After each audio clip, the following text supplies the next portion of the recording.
I continue my reading of Pope Benedict XVI's encyclical letter entitled Caritas and Veritate, which is to say, Integral Human Development in Charity and Truth. I begin this segment at number 68 in chapter 6. The title of this chapter 6 is The Development of Peoples and Technology.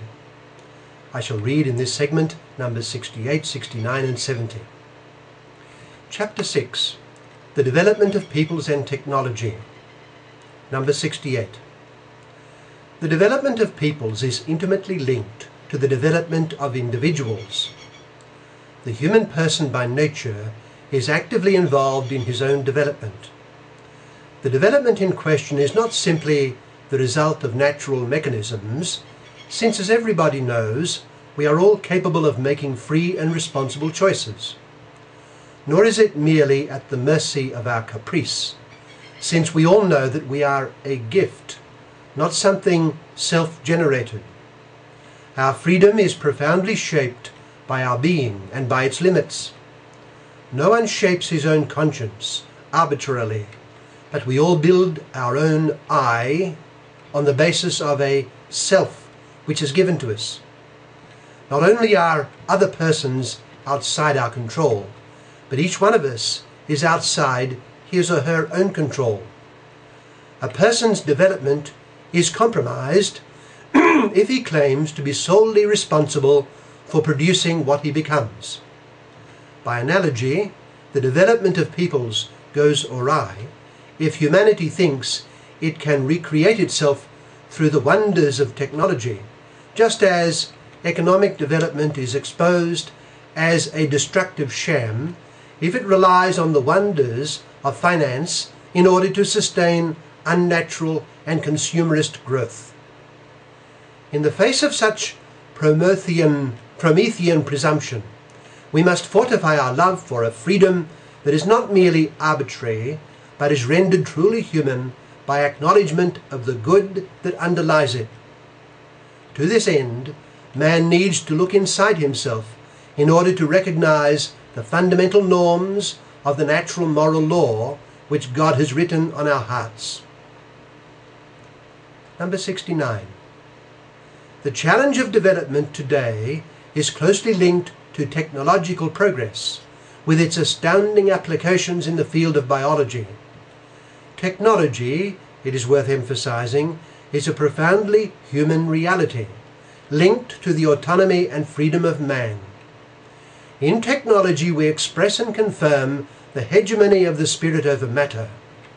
The human spirit, increasingly free of its bondage to creatures, can be more easily drawn to the worship and contemplation of the Creator. Technology enables us to exercise dominion over matter, to reduce risks, to save labor, to improve our conditions of life. It touches the heart of the vocation of human labor. In technology, seen as the product of his genius, man recognizes himself and forges his own humanity. Technology is the objective side of human action, whose origin and raison d'etre is found in the subjective element, the worker himself. For this reason, technology is never merely technology. It reveals man and his aspirations towards development. It expresses the inner tension that impels him gradually to overcome material limitations.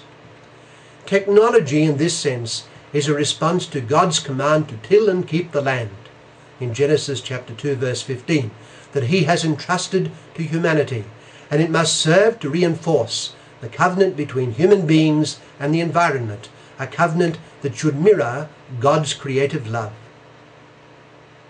Number 70. Technological development can give rise to the idea that technology is self-sufficient when too much attention is given to the how questions and not enough to the many why questions underlying human activity. For this reason, technology can appear ambivalent.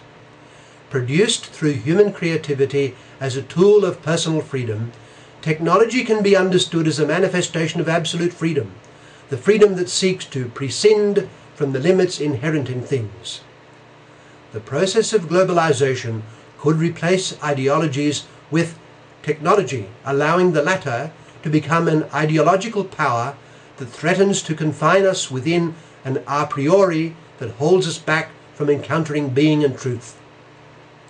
Were that to happen, we would all know, evaluate and make decisions about our life situations from within a technological cultural perspective, a technocratic cultural perspective to which we would belong structurally without ever being able to discover a meaning that is not of our own making. The technical worldview that follows from this vision is now so dominant that truth has come to be seen as coinciding with the possible.